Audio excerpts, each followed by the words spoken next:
Yes. 5, 4, 3, 2, 1. Welcome to Up in Your Business with Kerry McCoy, a production of flagandbanner.com. Through storytelling and conversational interviews, this weekly radio show and podcast offers listeners an insider's view into starting and running a business, the ups and downs of risk-taking, and the commonalities of successful people. Connect with Kerry through her candid, often funny, and always informative weekly blog. There, you'll read, learn, and make comment about her life as a 21st century wife, mother, daughter, and entrepreneur. And now it's time for Kerry McCoy to get all up in your business.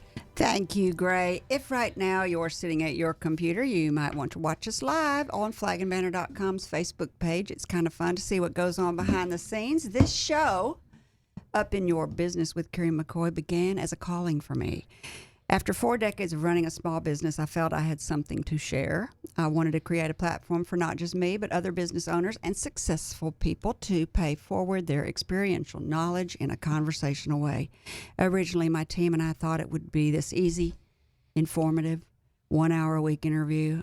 Boy, were we wrong. As with every endeavor, it's harder than I first thought. Once again, I find myself starting and running yet another new business, this podcast, and doing exactly what this show's about, creating a new business, taking risks, and working hard. After interviewing over 100 successful people, I've noticed some reoccurring traits among many of my guests. Belief in a higher power, the heart of a teacher, which my guest has really got a big heart of a teacher today, and creativity, because business is creative. Before we start, I want to let you know, if you miss any part of today's show or want to hear it again, share it. There's a way, and Gray will tell you how. Listen to all UIYB past and present interviews by going to flagandbanner.com and clicking on Radio Show. Or subscribe to our podcasts wherever you like to listen by searching Up in Your Business with Kerry McCoy. Also, you may simply like flagandbanner.com's Facebook page to watch our live stream and receive timely notifications of upcoming guests. Back to you, Kerry. Thank you, Gray. My guest today is Arkansas's well-known and beloved Master Gardener, Miss Janet Carson. Since the year of her graduation from the University of Arkansas at Fayetteville in 1980, she has been working at a breakneck pace to educate and inform the public about agriculture and horticulture in Arkansas. In 2018, Janet retired from her day job at the Cooperative Extension Services, but not from her passion for gardening. She still writes her weekly column for the Democrat Gazette and other publications, has radio and TV appearances, and today has founded a company, Planit Janet, where she takes vacationers on garden tours around the world and blogs about it. We've been taking blog pictures today for her. She recently took a group to Europe, and this fall she'll be chaperoning a trip to Canada, and I think she said she has a few slots left. She has some great trips already planned for next year we're going to talk about. And if you have been through or heard about the Master Gardener Program of Arkansas, you can thank Janet, who founded it in 1988 and has grown it from 4 counties to a statewide educational offering. It is a pleasure and a privilege to welcome to the table the hardworking, gifted gardener, author, orator, educator, visionary, and now entrepreneur, Miss Janet Carson. Hey, Kerry. Thanks for having me. You are so welcome. So you got here 30 minutes early. So we've been really, really visiting, and I've learned a lot already about your life, but my guests have not. So let's kind of start at the beginning. It sounds like you always knew you wanted to grow up to be a gardener, because your first job out of college was at the Cooperative Extension Office, where you worked for 33 years and never changed jobs. That's unusual. 38 and a half years. Oh, pardon me, 38 and a half years. And that's unusual. Well, when you start college, they say that very few people start and end in the program they start with. And I did that as well. So I guess I don't like change. But I majored in horticulture, and when I got ready to graduate, I was trying to figure out what I was going to do. I knew I wanted to stay in Little Rock. And so I started putting feelers out, and one of my professors said, "Janet, Extension needs you." And I said, "But I don't want to live anywhere but Little Rock, and I don't want to do anything but horticulture." And so I was hired as the first female agricultural agent in Arkansas, and I was the first horticulture-only agent in Arkansas. So, and they hired me for Little Rock. So I had a dream job. I kind of did my own thing. I answered a lot of questions, started doing radio shows, started doing TV, started doing newspaper. And I did that for about 12 years, and then I got my master's degree, and I moved over to the state level, and then I started covering the whole state. So I did that for the rest of my career, and I retired January the 3rd of this year, so a few days into so not 2019. 2018, it was actually 2019. Well, I left work at the end of 2018, but my official date was January 3rd. So you thought if you took a job at the Cooperative Extension offices that you wouldn't be able to be in Little Rock because it's usually an agricultural position. You thought you'd be out in farm country. Usually when you apply, you don't say, "I only want to go to Little Rock." There's 75 counties, so there's positions all over the state. And you apply for extension, and they put you where they think the best fit is. And I put on my application, "I only want to go in Little Rock." And so I figured that was a no-no, but I got hired, and the rest is history. Were you a great student? I was a fairly good student. I wouldn't say great. I mean, I made all A's and B's, but, I had fun too. Why did they break the mold for you? Why did this 22-year-old AB student that only wants to live in Little Rock, that comes with a set of rules and wants to work in horticulture, go, okay, let's hire the first woman and put in the first department? What was there special about you? Well, I got to think that I was in the right place at the right time, and somebody was looking out for me. But I've been blessed. As far as jobs go, I've only had 2 interviews my whole career. That first one, and I got the job. And then when I decided to go to the state level, I went over and talked with the director, and that's it. So, I mean, it was a pretty easy ride for me. But I think part of it was I did have very good references with the horticulture department at Fayetteville. In fact, Teddy Morlock, who's passed away, he was the one who said, "Janet, you need to do this. They need this position." And if you think back to the 80s, when I majored in horticulture at Fayetteville, it was a huge department. And my degree was in urban horticulture and landscape design. Today there's, I don't know how many students in horticulture. I'm going to guess and say maybe 100 in the whole department, and that may be high. You mean there's less today? Oh, way less. But that was the opposite. heyday. I mean, we had hundreds in horticulture then. I mean, our classes were 80 to 100 people. Why the shift? Well, I think part of it was horticulture was really popular back then, and it is now, but it was nurseries were growing, landscaping. Think about landscaping back in the 60s and 70s. You had a few shrubs, you had a few bushes. Think about the number of perennials today. If you think back to the 50s and 60s, you could find peonies and hostas and daylilies, some irises. Azaleas. And now there's thousands of choices, and the industry is booming. But in fact, for the big trend now in horticulture is grow your own, vegetables, everything about, eating locally and farmers markets and community gardens. So that trend, in fact, I've been saying now for 4 or 5 or 6 years that we have more vegetable gardens today than we did since the Victory Gardens of World War II, because people are growing their own. I would have guessed that would mean that we have more horticulture majors because of just what you said. Part of it probably goes back to money as well. You're not going to get rich overnight in horticulture. And, a lot of students today major in careers that they think they can make a lot of money at doing not a whole lot. I mean, and that's a tacky statement maybe. But, I mean, horticulture, I didn't start off. In fact, the first job I got with Extension, I made $13,000 a year. And my dad worked for the telephone company, and he said, "Janet, are there men with families that have that salary?" He had secretaries making more money than I was, and I had a degree.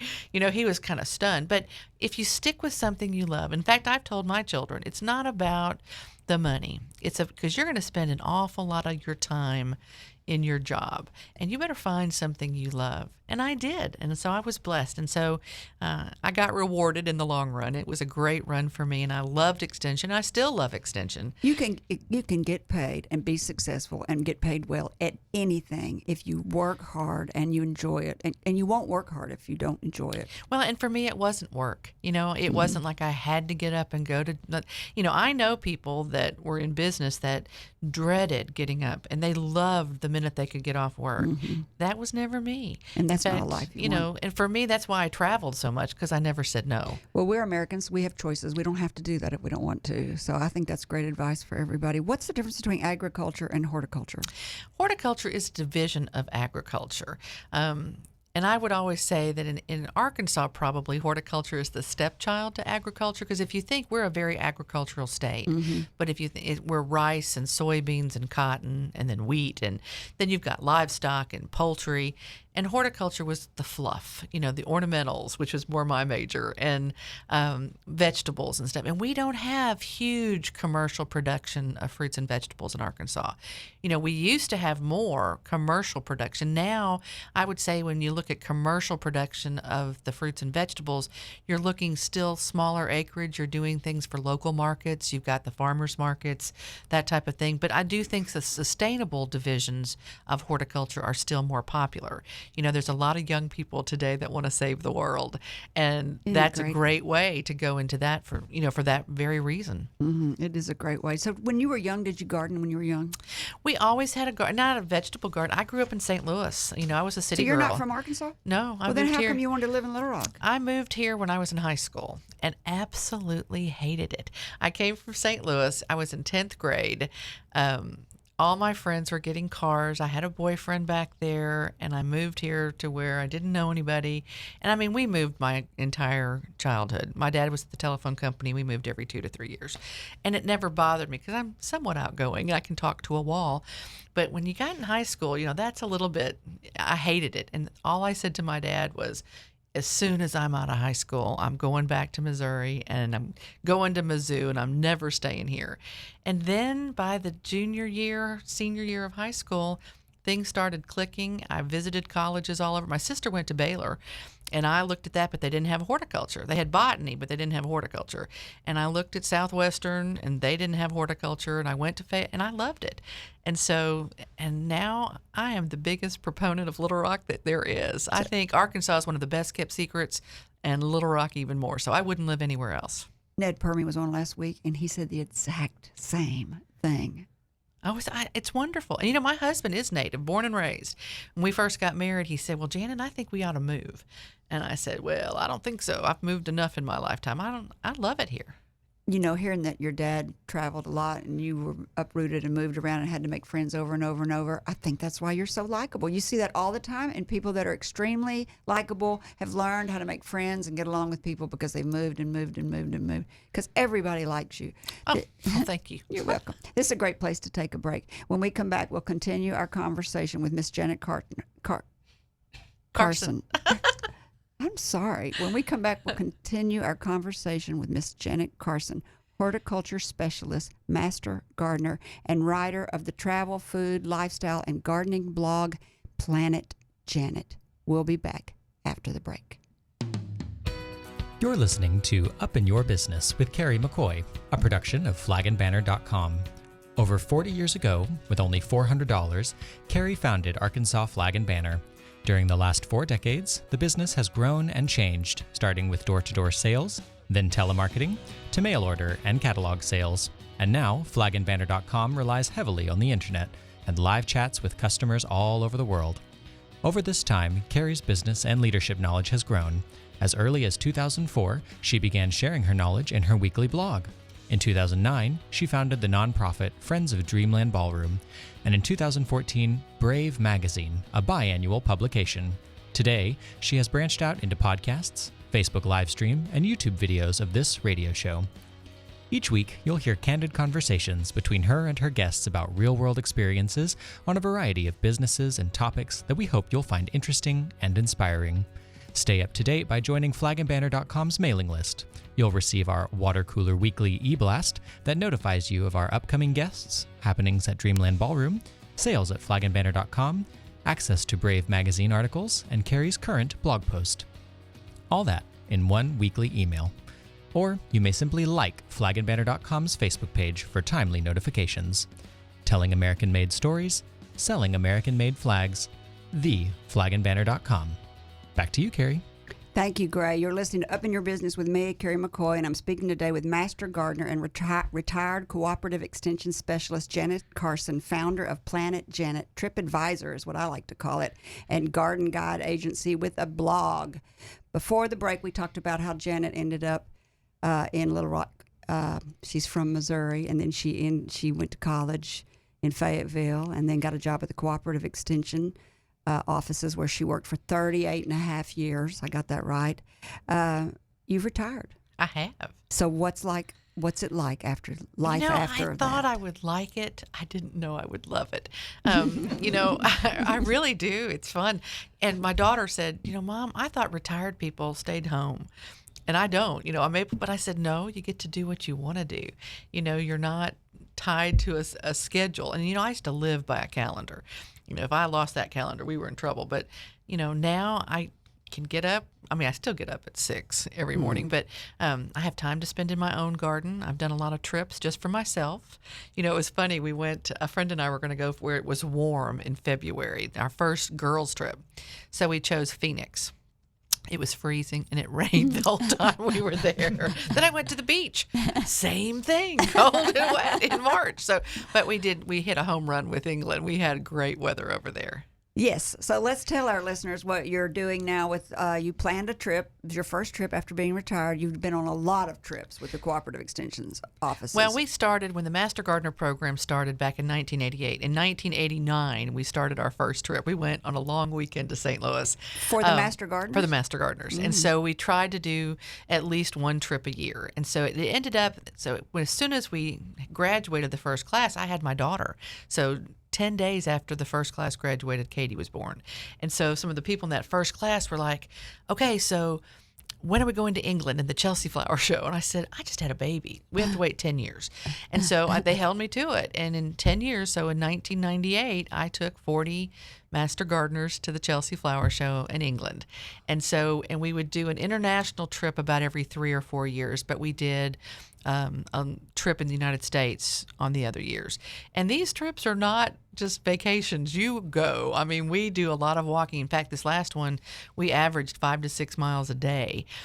We covered 14 gardens, the Chelsea Flower Show, Windsor Castle, Oxford, and Kew Gardens in 11 days. So it was a jam-packed trip. But we do a lot with gardens, and especially when I was working for Extension, they were 100% educational and 100% horticulture.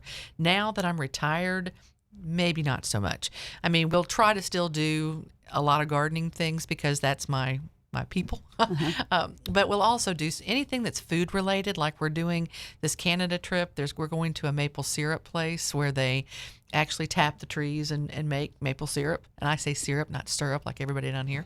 That's a Missouriism. We're going to a place where they do cassis. What's that? It's a liqueur. Oh. And we're doing going to a winery. So anything that's food related, I love to cook. That's those ingredients, anything nature related. So I'm looking at maybe Yellowstone and the Grand Tetons down the road. So nature, outside, going and doing. So we're going to try to do 2 or 3 trips a year.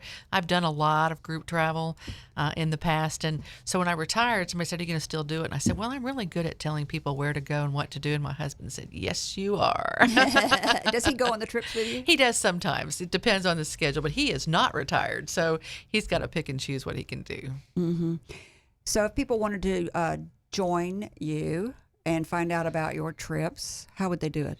Well, there's several ways. For this coming one, I'm doing it with Poe Travel. So they can call Poe Travel or go to their website, and it's on that site. They can also email me. My email address is in the Democrat Gazette every Saturday. It's Carson@arkansasonline.com, and they can email me and say, add me to your trip list. And so I've started an email group list for travel, so when things come up, I can send an e-blast. We're trying to advertise it in the newspaper as well, in my column. So when a new trip is coming up, I'll try to put it there. The England trip, we advertised, of course, last fall when I was still working. So it went out to the Master Gardener Network.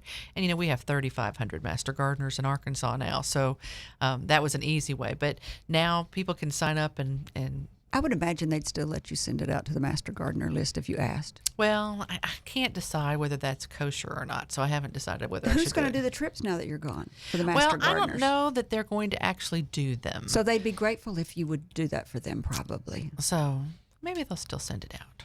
I'm sure they'd be grateful since they're no longer offering it now that you're. Let's talk about the Master Gardener program that you started. You had only been at the Cooperative Extension offices for 5 years when you went to Tulsa. Right. We went, and actually the program, the Master Gardener program, started back in 1972 in Washington State. And the gentleman who founded it is still living, and he still travels around and talks to groups. But he was in a county extension office, and they were getting a ton of consumer horticulture calls. And he said, we need some help. And so he said, I think we can train some good volunteers to help us out. And his bosses said, Help us do what? Answer the phone? Answer the phones and help do community service and outreach. And his bosses said, oh, it'll never work. And here we are, this many years later, and now it's in every state in the United States. There's one state that it's not through the Land Grant College, but every other state it's through the Land Grant College. Massachusetts, it's through a botanical garden, but it's also in provinces in Canada and now South Korea as well. Wow. So Tulsa had a program. Oklahoma did not have a program, but Tulsa had a program. And so 4 of us went over to visit to see if it was something that would be feasible. When you were in your 20s. I was actually 28, I guess, when we went over there and looked. And 'cause I was 30 when we started it.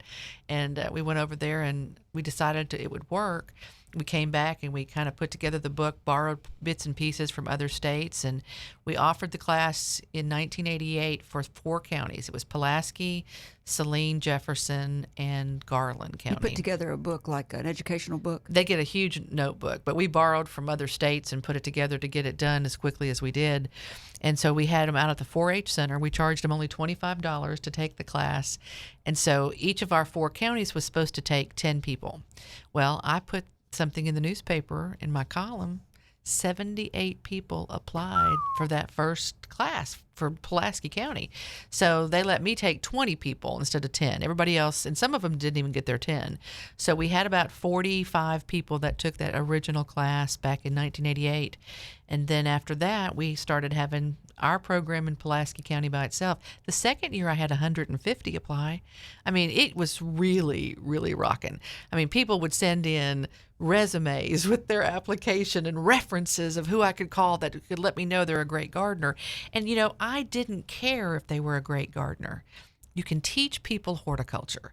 What was most important for me when I interviewed people to see if they understood what they were getting into was the volunteer commitment, because that was what I was building, was a volunteer base.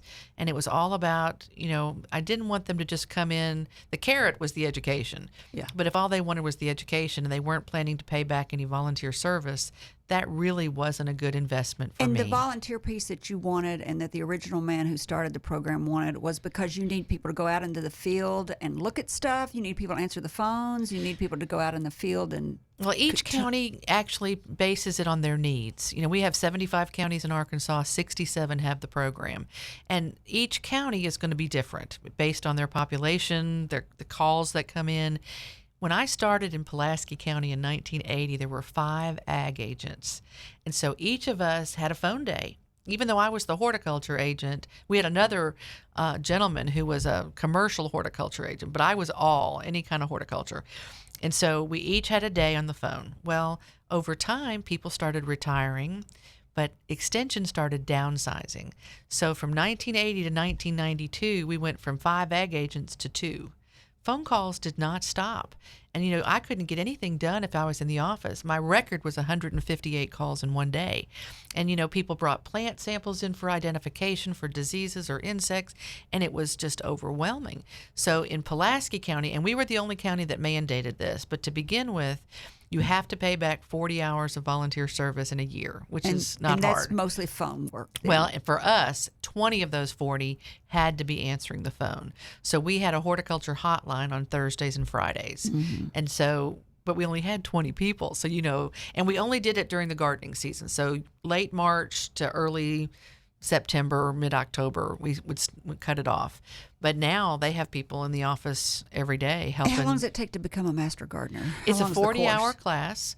So it's usually 5 weeks. Now, we did offer, and we started something new 2 years ago, so this coming January will be the third year, is an online class, so that people who work or can't take off during the day to come to a 40-hour class can actually do it at their own pace, and they have 3 months to do it. So it starts January 1st or January 2nd, and then it ends March 31st. People that work would be hard to come man the phone and do volunteer hours. Well, but it's not mandated to do the phone anymore. They have so many projects. Pulaski County alone has over 500 Master Gardener volunteers now. So they have 25 projects across the county. And so some of them are taking care of a lot of them are doing public gardens. Well, there's things like there's plant therapy programs at Baptist Rehab Hospital. Oh, really? There are school gardens. There's a community garden out at the 4-H Center that's a demonstration garden that they're going to use it with the 4-H kids. They're teaching them how to, how they have beehives, they have compost bins, they have vegetables and flowers and fruit. The old State House was the original project in Little Rock, and it's still a Master Gardener project today. We also used to have a vegetable garden at the zoo. That was our second project in Arkansas. When we had some interesting pest problems, we had wallabies that would get loose and come eat our vegetables. But the produce that we grew actually was used to feed the animals at the zoo. And then the governor's mansion. The governor's mansion, they'd have the herb garden, vegetable garden there as well. So there's lots of the old mill in North Little Rock, the community center in Jacksonville. So they try to have a project in all parts of the counties that they're in.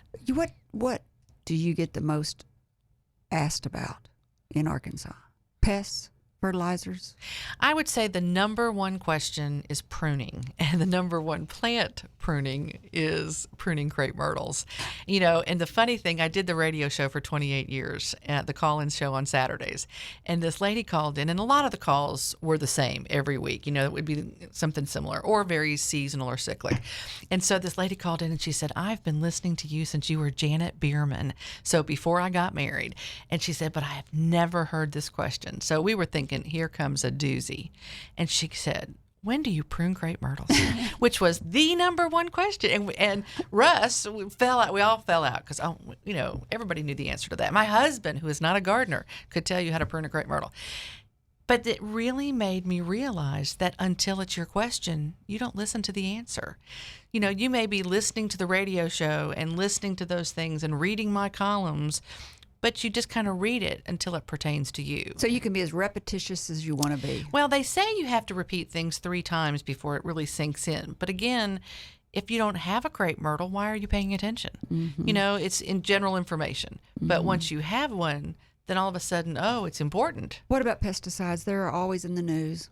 Well, and I think there's a lot of bad information out there. I think there's some very good pesticides. Now, I don't use a lot of pesticides in my garden, but I do use them occasionally. I don't use anything in the vegetable garden, but I think you've got to feel comfortable. And I think if you use the right product for the right pest, but at the right time and at the right amount, you're going to be fine.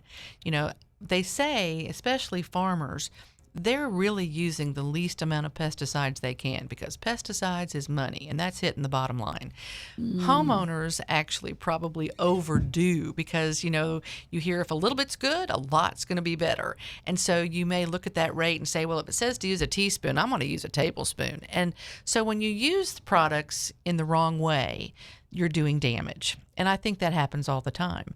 I also think that if you're out there spraying, like right now, everybody's worried about mosquitoes because we've had all this water and it's standing and we've got a lot of mosquitoes. So those mosquito companies are really coming in and they're spraying the whole yard. Well, it's not just killing the mosquitoes. We're going to hit our beneficials as well, our bees and butterflies. So I think we have to find what we're comfortable with. I don't think one person can say this is the only way to garden because gardening is not an exact science. But I think you have to do what's comfortable for you, but good for the environment as well. Number one mistake home gardeners make? Probably overdoing. Just what you said. Yeah, too much of anything. I absolutely am guilty of that. Well, and fertilizer. One of my favorite stories, some good friends of my parents, they're long gone, but he retired before his wife did, and she had always fertilized the yard, and he thought he would surprise her, and he found these bags of ammonium nitrate, which no home gardener should ever use. But he saw them in the garage, and he thought, I'm going to surprise her. And he took all those bags of fertilizer and dumped them on the yard. It looked like it had snowed. Everything died. Oh my plants don't get gosh. fat, they burn up. And so I think, common Oh sense my should come in a little gosh. bit too. But and make sure you have separate sprayers for insecticides and fungicides and herbicides if you're going to use them. This is a great place to take a break. When we come back, we'll continue our conversation with Mrs. Janet Carson, horticulture specialist, master gardener, writer of the travel, food, lifestyle, and gardening blog, Planit, Janet, and now a travel guide to beautiful gardens around the world. If you have a question for Janet, stay tuned. Gray will give you the hotline number right after the break. I want to remind everyone we're broadcasting live every Wednesday from 6 to 7 p.m. Central Time on 101.1 The Answer and flagandbanner.com's Facebook page. And that after each show's airing, a podcast is made available on all popular listening sites and YouTube. Phone number when we come back. Flagandbanner.com is proud to sponsor Up in Your Business with Kerry McCoy. Flagandbanner.com is so much more than a flag store. Housed in a 100-year-old building in downtown Little Rock, Arkansas, we offer an old-school shopping experience with free front door parking, friendly clerks, and department store variety. July 4th is right around the corner. Now is the time to decorate your home for the patriotic season. Freshen up your front porch with bunting, full fans, and flags. Bring your old flag into flagandbanner.com and receive $5 off a new one. While there, browse our rustic farm-to-table home decor, patriotic clothing, jewelry, party supplies, and summertime dishware. Add a pop of color to your walkway with our seasonal garden banners and door hangers. Can't make it downtown? Don't worry, the internet never closes. You can always browse our website 24/7 and live chat during office hours with customer service representatives that are eager to help you. And if online shopping isn't your thing, call our customer service experts, available by phone 6 days a week. Quality products, expert service, outrageous support. Flagandbanner.com. So much more than a flag store. You are listening to Up in Your Business with me, Kerry McCoy, and I'm speaking today with Master Gardener and retired Cooperative Extension Specialist Janet Carson, founder of Planit, Janet, TripAdvisor, and Garden Guide Agency and blog. If you have a question you would like to ask Miss Carson, you may call 501-823-0965. Is that the right number this time, It Gray? is the right number this time. He gave the wrong number out last week. I gave it right the second time around. And then because when I came back, I said, if you're shy, you can make a comment on flagandbanner.com's Facebook page or tweet me at Ask Kerry McCoy. And then I had Greg give the number again, and you said, this time, This time you need to call It's it gonna- something like that. you said, it's going to be a different number this that's time. So what is it, Greg? Give it again. 501-823-0965. Thank you. Before the break, we talked about Janet's career. We talked about how she's a teacher and how good she does educating all of us, how she's retired, but she's not really retired, how she's taking people on trips, and we gave the information on if you want to contact her to find out about her trip in this fall coming up or her trips next year. You can look at her, what'd you say, on the Arkansas Democrat Gazette's? Every week my your email's column. there. It's jcarson@arkansasonline.com. And you can go to flagandbanner.com, and we'll have all her contact info there also. So, in addition, we've got a caller? Oh, how do I hear it? How do I hear it? Oh, hey, Nancy, you're on the air. You got a question for Janet? Oh, yes, thank you so much. You're welcome. We are working on our garden, and I'd read about a plant, maybe it's a tree, I don't know, I am not a gardener, called Lignum vitae, Vitae, and I just wonder if you know if that will grow. We're actually in South Carolina. Oh, my goodness. So spell the first part of it. Lignum, Lignum, is in Mary. And I've seen it grows in the Caribbean and maybe in the Keys, down in South Florida. But it's, I know the wood was used for centuries in shipbuilding, and it's a very strong, hardy wood, but the flowering plant are just really, really pretty. Well, Kind of I purple. do not know that plant. I'm trying to think of the Latin. I mean, and I would assume that's the Latin name. They're trying to look it up here to see if they can find it. Tree of life, I think it's tree of life, which I thought was kind of special. But anyway, just wondered if you know anything about it. So I guess I stumped you. You did. Stumped. Oh, You it's did. got pretty purple flowers. Oh, that would not live Oh, here. it's beautiful. It is beautiful. But now there's one it says it's related, Paulownia on here, but lignum, it says Florida Nursery Market. That's not going to work for us. Okay. So And do you have any idea what your zone is where you're living? I should find out. We just recently moved to Charleston. South Well, Carolina. Charleston is probably going to be an 8 or a 9. So you would be a little. We have 8 down in South Arkansas, but the central part of our state is 7. But those plants that are tropical, like Florida, for us, they're tropical plants. We can grow them for the summer, but they're not going to overwinter. In Charleston, it's going to be a little bit warmer, but it's still not going to be tropical. So I would talk with a local nurseryman there and see if they even will sell do the it. plant. I will do it. I've enjoyed your show while Thanks. I'm driving around. But thank you. You're welcome. Okay. Appreciate it. Thanks for calling, Best of Nancy. luck. If you have, look, you've done a lot. You've done your stint in your career for 38 years. Really solid background. And you told me before the show that you didn't get paid extra for any of that stuff that you did. And let's just list some of the stuff you did.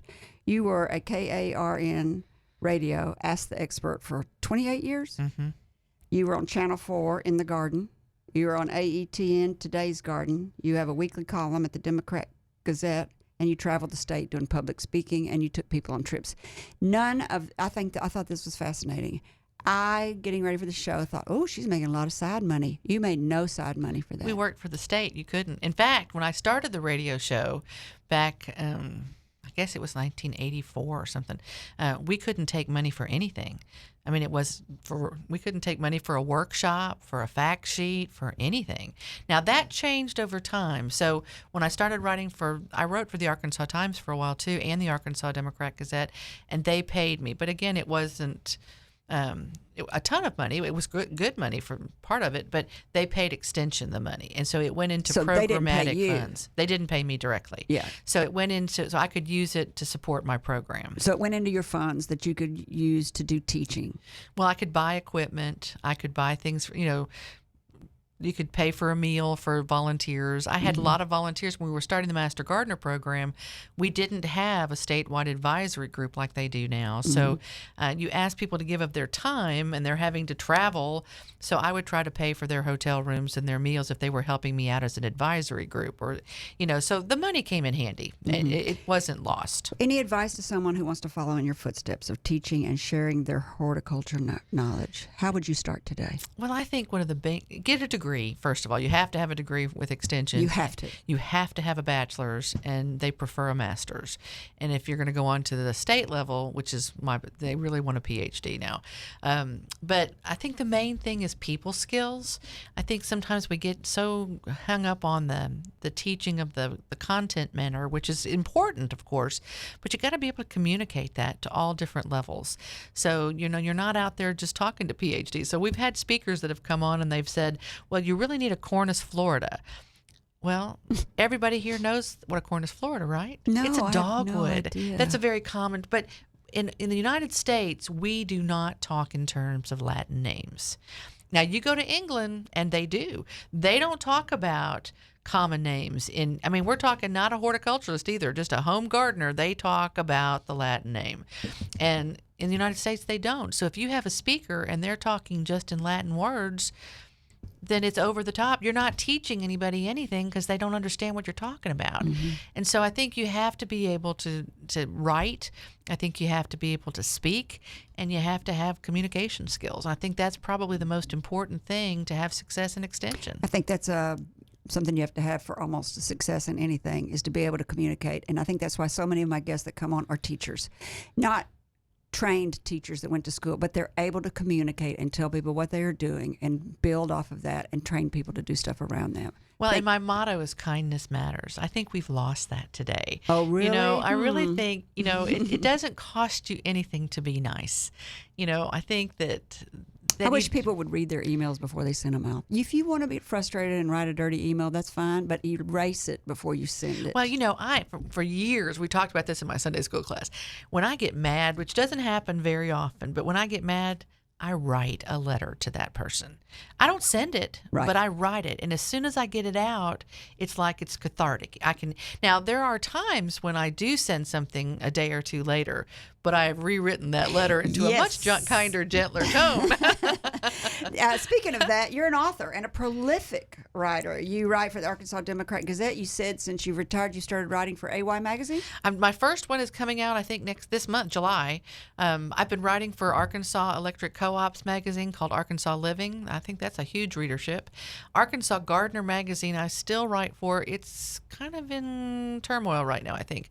It's been. I think the owners had some health issues, so I'm not sure what's going on with that. Mm-hmm. And you have your weekly column at the Democrat Gazette, and then you have your blog also. But you also have written a book called In the Garden. I've actually written 2 books. Oh, okay. The first book was, I think, 2010. Yep. And my second one was 2016 or 17. The first was In the Garden, and it's just a compilation of some of the columns, and we tried to pick some of the more common Q&As, and then I used to write every month what to do in the garden, and that stopped for a while, but we're doing it again, but a smaller version. So I do a Q&A every week for the Democrat Gazette. And then I also do, the first of the month, we do what's called Breaking Ground, and it's what do you do this month in the garden. And everybody needs that. And then I do a feature story once a month. It's hard to keep up with when to prune what and what to do and when to do it. So you have a way for people to follow your guide in Arkansas? Well, you can get the book, and it's got every month. Month to month. It's month to month, what to do in the garden, and then the most common question and answers for that month. Is that the In the Garden 2010 or the 2016 book? That's the 2010, In the Garden. The 2016 book is similar, but it's geared just to fruits and vegetables. In the Garden, I need to tell you this.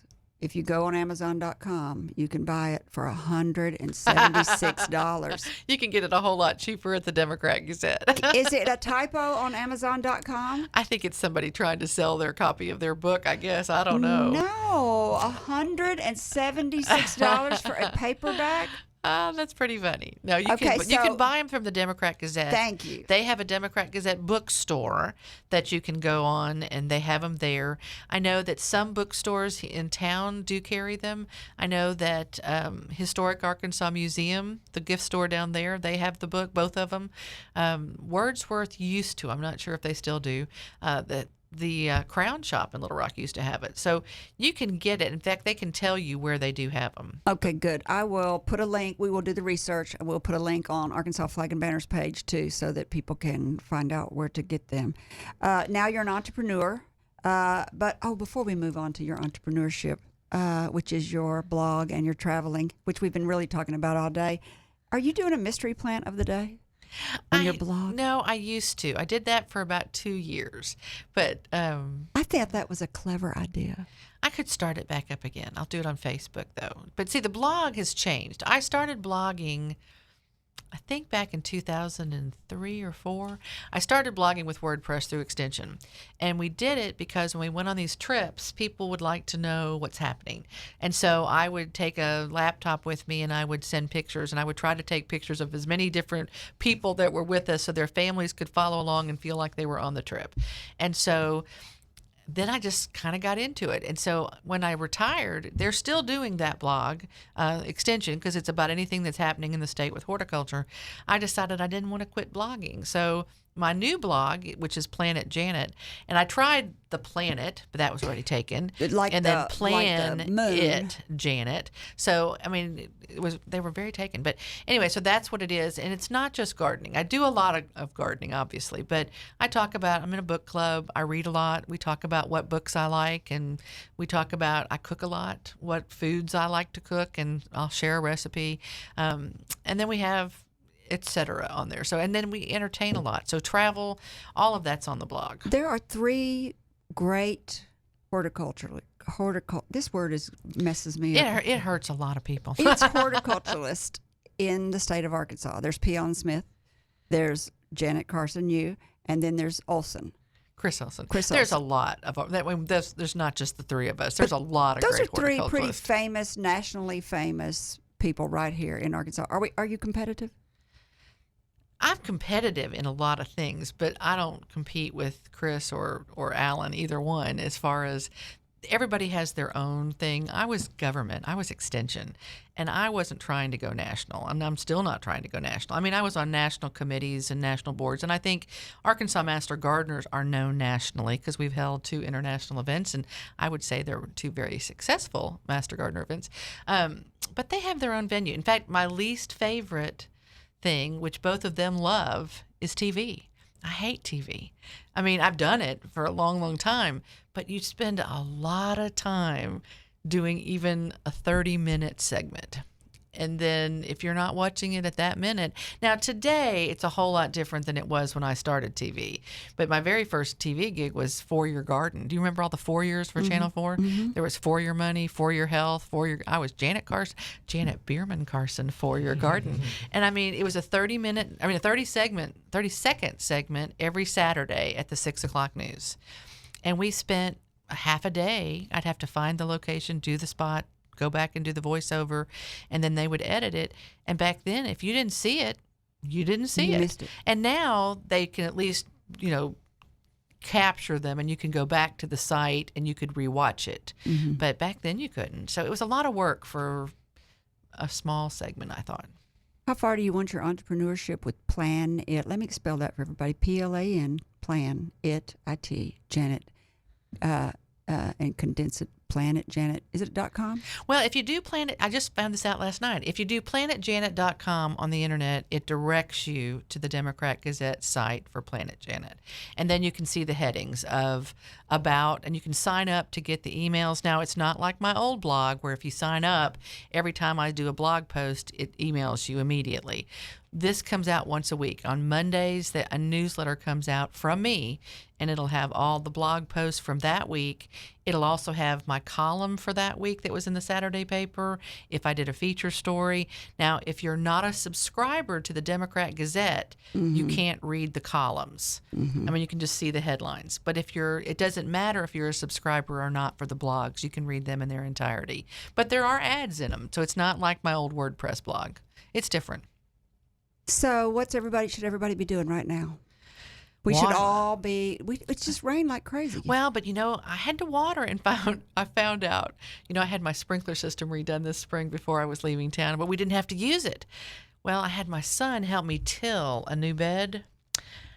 I turned the sprinkler on, and we must have hit the line underneath there. So one section is not working, but I have a few plants in full sun, and my pots, of course, I'm having to water. Watch for pests. Insects are starting to come in. Harvest your vegetables as they ripen. If you have not pruned anything that blooms in the spring, so we're talking it's azaleas. Too late, isn't it? No, you can still do it, but you got to do it this week. I say the cutoff is about the 15th or the middle of June, because all of those plants set their flower buds in August, September, and October. I think everybody prunes wrong. Oh, and pruning is, if you said, I'm going to have a talk on pruning or I'm going to have a talk on flowers, everybody's going to go to the flowers, but everybody needs the pruning because they that's prune hard. the flowers away. Well, if you prune at the wrong time, you're usually not going to kill the plant, but you might lose the reason you planted it, the flowers. You might lose the reason you planted it. Husband Grady, are you listening now? Because he always wants to prune when it's starting to really grow and get really big. He wants to go out there and prune it, and I'm like, it's doing its thing right now. You can't prune now. Well, he could have been one of my callers. Years ago, this gentleman called on the radio show, and he said, Janet, my wife's favorite flowers are hydrangeas. And he said for her birthday or anniversary or something years ago, I planted a whole row of them. He said they have never bloomed. And he said all the neighbors bloom, but ours don't. And he said, if you can't tell me how to make them bloom, I'm taking them out. I said, when do you prune them? He said, I cut those dead sticks to the ground every winter. Ooh. Well, they have the flowers already in them. I said, don't prune them this year, and you'll have flowers. When do you prune them? Well, if they need it, you do it as the flowers start to fade. So right now, my pink and blue ones are blooming. So as they start to fade, if they're too large, you take out older canes at the soil line. You don't give them a haircut because they have multiple stems coming from the ground. It's not one trunk that supports the whole thing. Don't you think that's a good rule for everything that blooms blooms. Trim it as they start to fade. If you always do that, won't you be safe? Well, I mean, If you trim the azalea, no, that'd be safe. Well, no, because hydrangeas and gardenias are the exception to the rule. And even in the realm of hydrangeas, we're talking about only the big leaf hydrangeas, which are the pink and blue ones, or the oak leaf hydrangeas. So oak leaf hydrangeas, big leaf, and gardenias bloom in the summer, but they turn around and set flower buds in the fall. Crape myrtles, roses, rose of Sharon, all of those summer bloomers, they typically bloom on the new growth. So we can prune all of those in February before they start growing. But you could safely prune everything. I wouldn't recommend pruning crepe myrtles and roses and all of that in the fall as their flowers are fading at the end of the season. And the reason for that is they can have winter damage. And if you prune them as much as you need to, You might shock them. well, not that, but you've exposed them. So let's say we have a really cold winter, you've taken their buffer off. There's nothing to protect them. So you could lose the plants to the ground. Should you rake your leaves in the winter, in the fall, or do they Yes. protect everything? Now, it depends. If you have a lot of oak trees and they're big leaves and you don't rake, it's going to smother what's underneath it. It actually forms such a dense mat that it doesn't allow oxygen in well, keeps water out, and so that's not good for them. Now, I tend to use my mower and rake kind of just mow and crush them up. And as long as you can still see grass or you can still see through them, it's fine. So mulch your leaves is the best option. Yes, if you have huge, heavy old leaves and you put them out there over your perennials, and you're going to kill them. And then in the summer, you have to go in and rake those out, right? Well, what I do is I have a leaf sucker upper thing, and it sucks the leaves up and it turns it into mulch, and then I can put that right back as mulch. But in the but in the summer when it's time for your grass and everything to start growing, Now, not on grass. I don't mulch my lawn, Oh, but I that's do right. Oh. mulch my vegetables. I mulch my flowers, my shrubs. I think that's one of the best things you can do in Arkansas. It cuts down on how often you have to water because it retains moisture. It modifies that soil temperature, and it helps to keep the weeds at bay. So don't let your oak leaves bunch up around your bushes necessarily, which is what I do. Well, big trees and shrubs, it's not going to be a huge issue. But if you have a heavy layer, it's going to be tougher to get water through. I have a fig tree in a pot, and it's got a layer of leaves in there, and I'm having a hard time getting the water through. I mean, so I'm pulling them back and shredding them up. Everybody has got to get on and read In the Garden 2010. Janet, so that they can figure out exactly when to do everything, because we could talk forever about this. I have enjoyed having you so much. It's been fun. It's gone by fast. I know. I hope you'll come back. Gray, who's our guest next week? Let me see. I've got it written somewhere. Oh, here it is. Guest next week is President of Goodwill of Arkansas, Mr. Brian Marsh. President of Goodwill. Listen, that Goodwill industry is an interesting business. I saw him speak. He is inspirational, and I am shocked at all the things that Goodwill does. And I asked him, would you come on and share all that information with my listeners? I was kind of blown away at how much Goodwill does. They're great educators and teachers also. Did we bring a guest for our... It's right next to you, What is it? in the bag. What bag? The green bag. The green bag? Mm-hmm. Oh. Look, a garden banner Oh, with the that's state of wonderful. Arkansas on it. I love it. Thank you so very much. You are so very I keep welcome. a flag out in my garden all the time. I'll Well, change it there today. you go, and it's got the state of Arkansas on it. I want to say thank you to all of our listeners for spending time with us, and thank you again, Janet. I It was really fun. enjoyed it. Thank you. We hope our listeners have heard or learned something that's been inspiring, or that it's been enlightening, and that whatever it is, will help you up your business, your independence, or your life. I'm Kerry McCoy, and I'll see you next time on Up in Your Business. Until then, be brave and keep it up. You've been listening to Up in Your Business with Kerry McCoy. For links to resources you heard discussed on today's show, go to flagandbanner.com, select Radio Show, and choose today's guest. All interviews are recorded and posted the following week. Subscribe to podcasts wherever you like to listen. Kerry's goal? To help you live the American dream.